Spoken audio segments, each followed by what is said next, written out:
नमस्कार दोस्तों। ये सीईटी का पेपर है 12वीं बाड़ी का। ठीक है, 12वीं बाड़ी का है, यानी सेकेंडरी का है। सीनियर सेकेंडरी स्तर समान पात्रता परीक्षा सीईटी सीनियर सेकेंडरी स्तर 2024 चतुर्थ चरण है ना। T19 का पेपर चल रहा है, पेपर कोड है T19। अब इसमें 50 क्वेश्चन कर दिए हैं। एग्ज़ाम डेट है, परीक्षा की दिनांक 23/10/2024 है। जब इसमें अपन ने 50 क्वेश्चन कर दिए है ना, 50 क्वेश्चन से आगे चलेंगे। ठीक है, क्योंकि जो ओल्ड क्वेश्चन पेपर होते हैं वो सभी इम्पोर्टेंट है, हर एक अक्षर बाई अक्षर इम्पोर्टेंट है। तो चलिए शुरू करते हैं। और जो टफ क्वेश्चन मिलेगा उसको आराम से और ट्रिक से, जिस प्रकार से भी वो याद हो सकता है उसी प्रकार से याद करने की कोशिश करेंगे। तो चलिए, 50 देख चुके हैं अपन इसमें ना। चतुर्थ पारी का है, 12वीं बाड़ी का सीईटी 12वीं की लेवल की सीनियर सेकेंडरी स्तर। चलिए, निम्नलिखित में से कौन सा राजस्थान का पहला कोयला आधारित ताप विद्युत संयंत्र है? राजस्थान का पहला बड़ा कोयला आधारित ताप विद्युत संयंत्र है। जब यार सुन, निम्नलिखित में से कौन सा राजस्थान का पहला बड़ा कोयला आधारित ताप विद्युत संयंत्र है?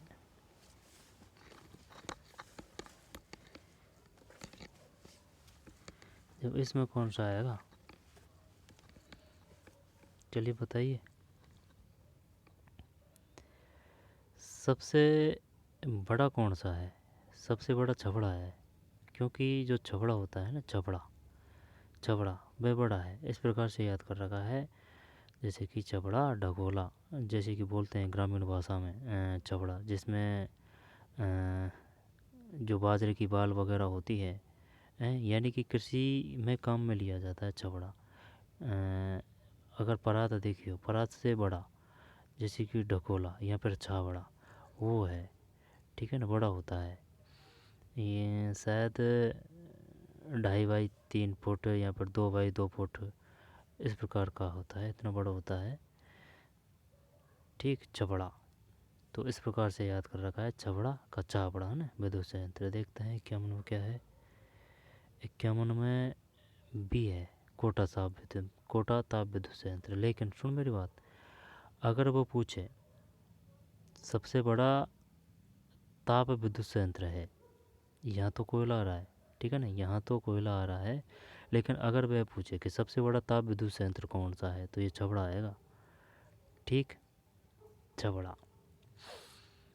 अब ये पूछ रहा है क्या, कोयला आधारित। कोयला आधारित भाई ये है कोटा ताप विद्युत संयंत्र। और अगर वो पूछे कौन सा,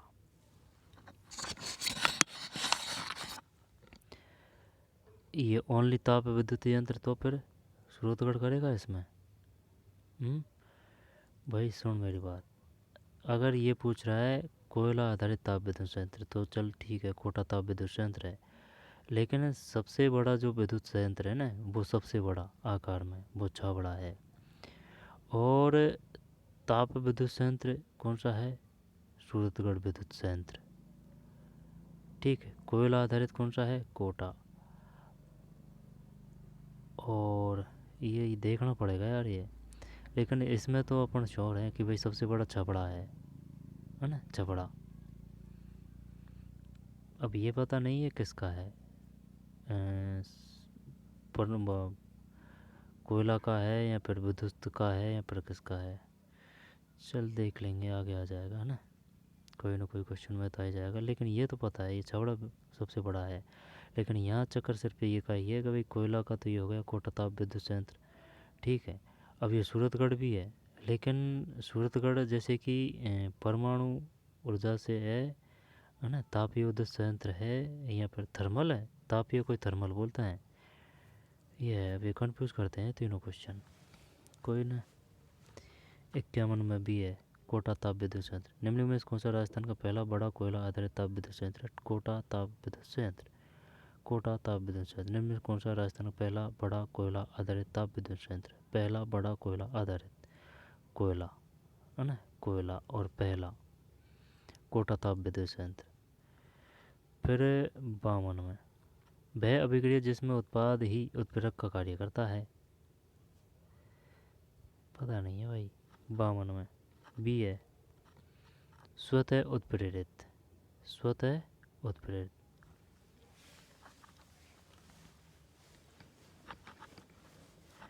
वह अभिक्रिया जिसमें उत्पाद ही उत्प्रेरक का कार्य करता है।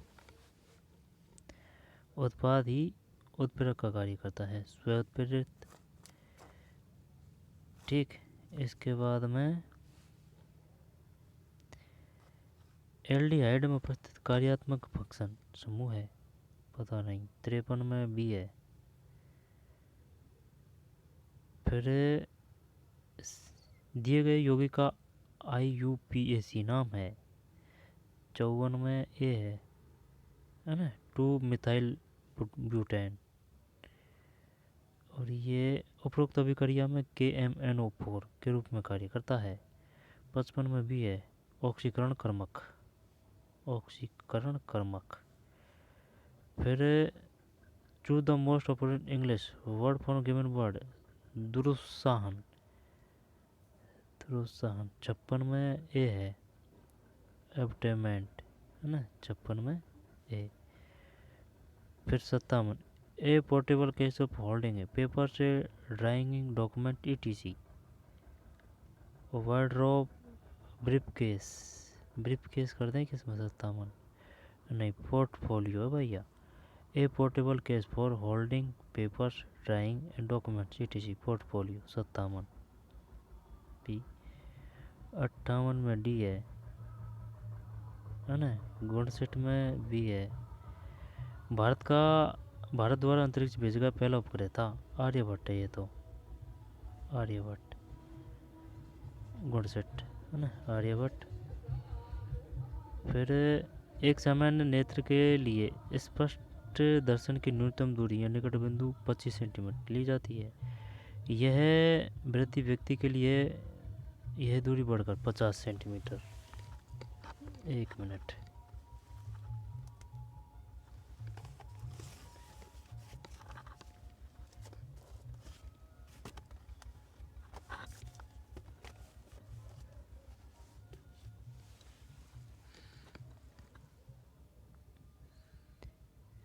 एक सामान्य नेत्र के लिए स्पष्ट दर्शन की न्यूनतम दूरी या निकट बिंदु 50 सेंटीमीटर ली जाती है। एक वृद्ध व्यक्ति के लिए यह दूरी बढ़कर सुन समझ में को आ रही भाई।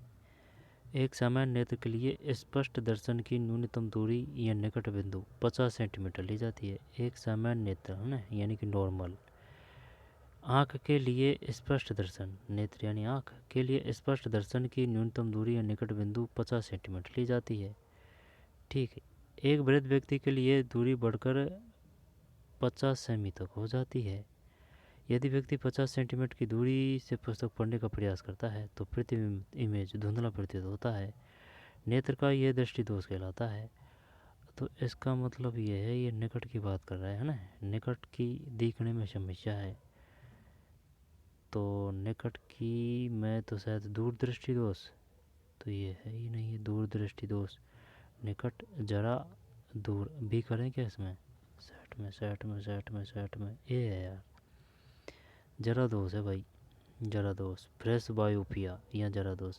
एक सामान्य नेत्र के लिए स्पष्ट दर्शन की न्यूनतम दूरी ये पूछा जाता है कि बताइए न्यूनतम दूरी कितनी मानी गई है? 25 सेंटीमीटर।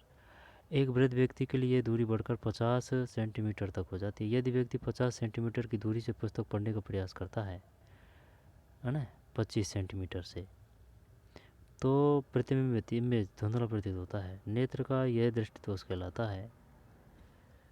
60 में ए है, प्रेसबायोपिया या जरा दोष। प्रेसबायोपिया या जरा दोष। राजस्थान के प्रथम मुख्यमंत्री कौन थे? निम्न में सबसे उपयुक्त विकल्प चुनें। मुख्यमंत्री हीरालाल शास्त्री थे। ये तो सही है यार।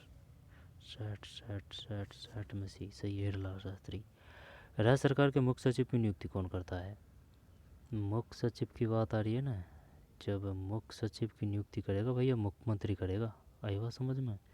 62 भी सही है, मुख्य सचिव है ना, मुख्यमंत्री। राजस्थान राजस्व मंडल का मुख्यालय कहाँ है? जयपुर। जयपुर तो है नहीं है इसमें। राजस्थान राजस्व मंडल यहाँ पर हेडक्वार्टर पे रेवेन्यू बोर्ड ऑफ राजस्थान, तो क्या इसमें अजमेर कर दें रेवेन्यू?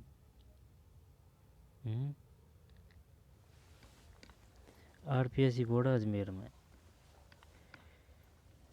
कि जोधपुर करें क्या, पता नहीं है यार। देख सीधी बात तो ये है, देख अजमेर में तो है नहीं है, कोटा में रेवेन्यू बोर्ड। चल जोधपुर करते हैं 63 में, अजमेर ही है भाई। राजस्थान राजस्व मंडल का मुख्यालय कहाँ है? राजस्थान राजस्व मंडल का मुख्यालय कहाँ है? 63 में सी, अजमेर। चल इसको ले लेते हैं अजमेर। राजस्थान राजस्व मंडल का मुख्यालय कहाँ है?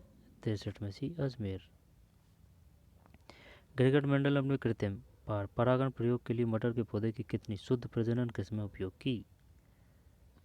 64 में सी है, 14। गिरगिट मंडल अपने कृत्रिम परागण प्रयोग के लिए मटर के पौधे की कितनी शुद्ध प्रजनन किस्में उपयोग की? 14 है भाई, है ना, 14। 64 में 14। ऊँट की उस नस्ल को चुनिए जिसमें समुद्री जल में तैरने की उत्तम क्षमता होती है। ऊँट की उस नस्ल को चुनिए जिसमें समुद्री जल में तैरने की, यार ये पढ़ा नहीं है, चल खराई करते हैं इसमें, है ना। 65 सही है। अब ये इस वजह से किया है ना कि भाई समुद्र का जो होता है ना, क्या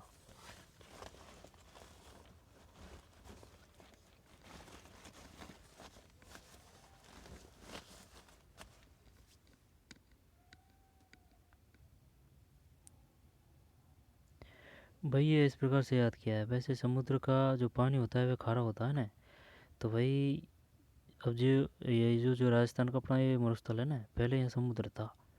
अब समुद्र था तो समुद्र का पानी खारा होता है, तो खारे से भाई ये होगा खारे प्रजाति।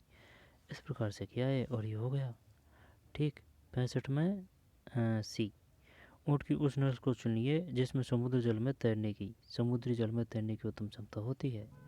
खराई पढ़ा नहीं भाई, और ये कोई वो उसमें भी नहीं है। अगर कोई एनसीईआरटी की साइंस वगैरह हो तो वो बात अलग है। निम्नलिखित में से राजस्थान के महाधिवक्ता 6 सितंबर 2024 को कौन है? 66 में सी है, राजेंद्र प्रसाद गुप्ता। निम्नलिखित में से राजस्थान के महाधिवक्ता 6 सितंबर 2024 को कौन है?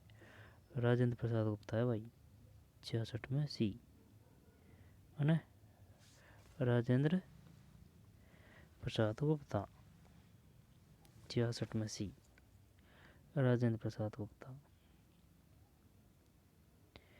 पंचायती राज व्यवस्था की उच्चतम इकाई जिला परिषद या डिस्ट्रिक्ट काउंसिल है। जिला परिषद ग्रामीण विकास और प्रगति की योजनाओं और परियोजनाओं के क्रियान्वयन से संबंधित अधीक्षण शक्ति है।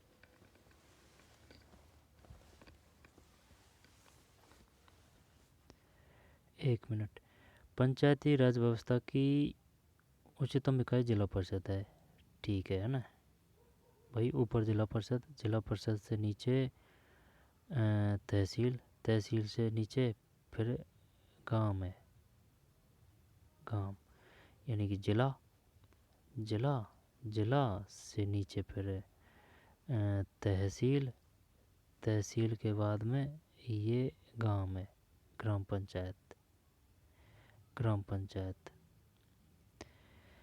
तो पंचायती राज व्यवस्था की उच्चतम इकाई जिला परिषद या डिस्ट्रिक्ट काउंसिल है। जिला परिषद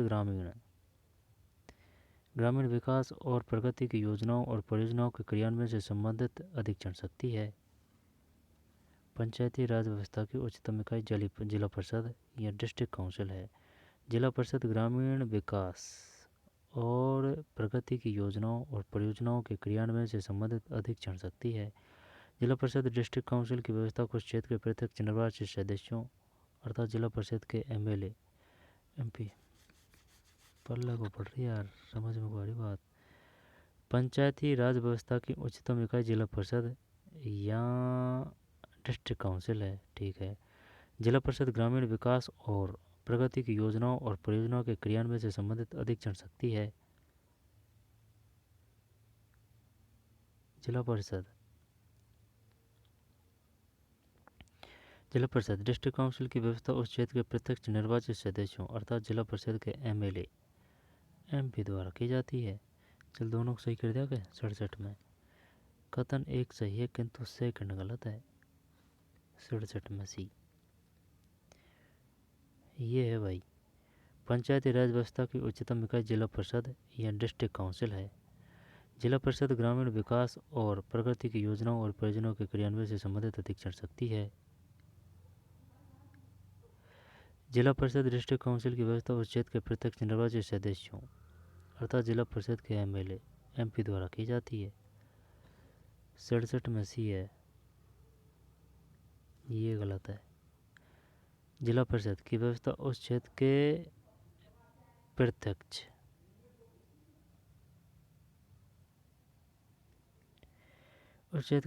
निर्वाचित सदस्यों अर्थात जिला परिषद के एमएलए एमपी द्वारा की जाती है।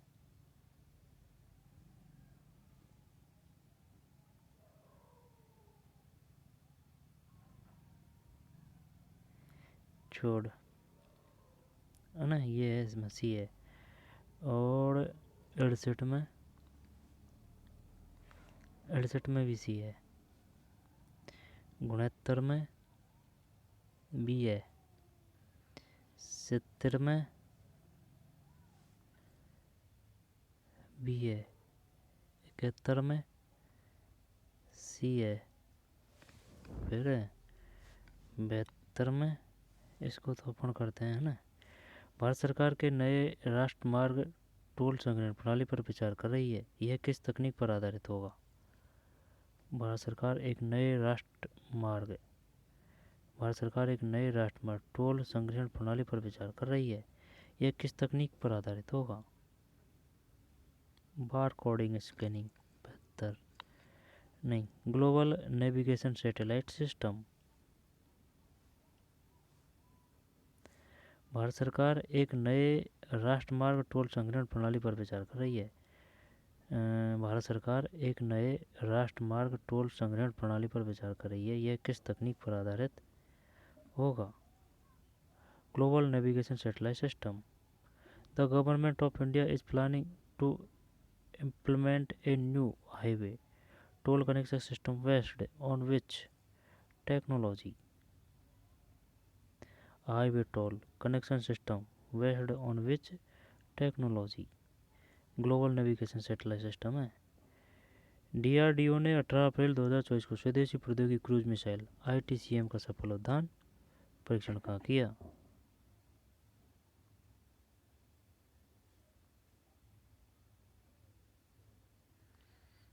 ठीक, डीआरडीओ ने है ना, डीआरडीओ ने 18 अप्रैल 2024 को स्वदेशी प्रौद्योगिकी क्रूज मिसाइल ITCM का सफल उड़ान परीक्षण कहाँ किया था। 73 में भी है, ओडिशा। भारत सरकार ने एक नए राष्ट्रीय मार्ग टोल संग्रहण प्रणाली पर विचार कर रही है, यह किस तकनीक पर आधारित होगा। यह है ग्लोबल नेविगेशन सैटेलाइट सिस्टम। फिर डीआरडीओ ने 18 अप्रैल 2024 की बात है, 18 अप्रैल 2024 को स्वदेशी प्रौद्योगिकी क्रूज मिसाइल ITCM इसका मतलब है देख, इसका मतलब है area indigenous technology cruise missile ITCM indigenous technology cruise missile ITCM में स्वदेशी प्रौद्योगिकी क्रूज मिसाइल 18 अप्रैल 2024 को कहाँ किया। 73 में भी ओडिशा है, ओडिशा। 18 अप्रैल 2024 को स्वदेशी औद्योगिक क्रूज मिसाइल, स्वदेशी औद्योगिक क्रूज मिसाइल। क्रूज होती है सतह से सतह जाती है ना, ये बैलिस्टिक मिसाइल होती है ऊपर जाके फिर हमला करती है जो।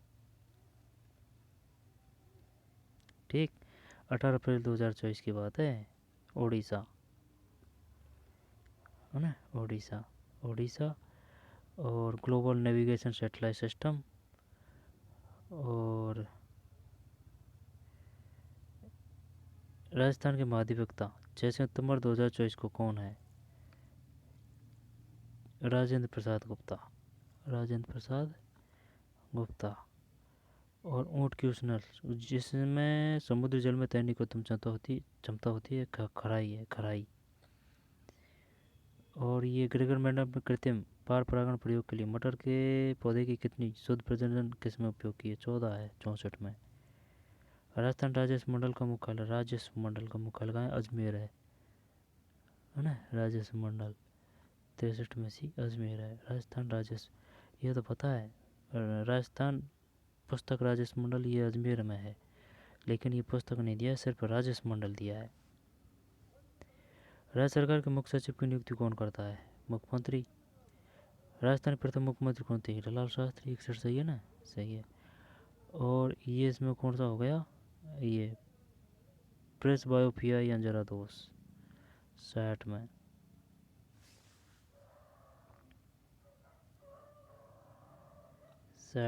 प्रेस बायोपिया या जरा दोष। अब आगे चलते हैं।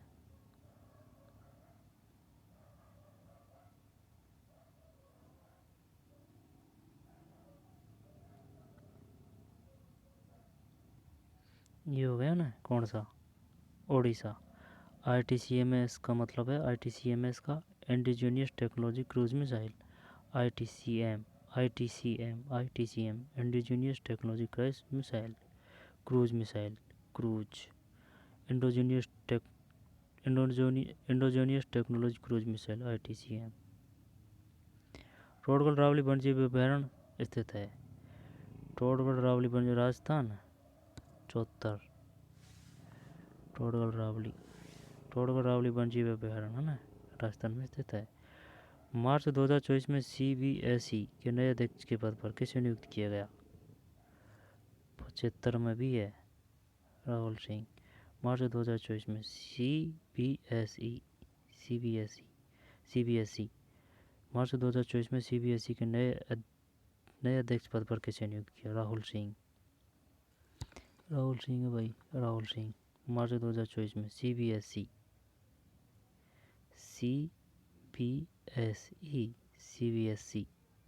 है ना, CBSE मार्च 2024 के नए अध्यक्ष के पद पर किसे नियुक्त किया गया है? राहुल सिंह।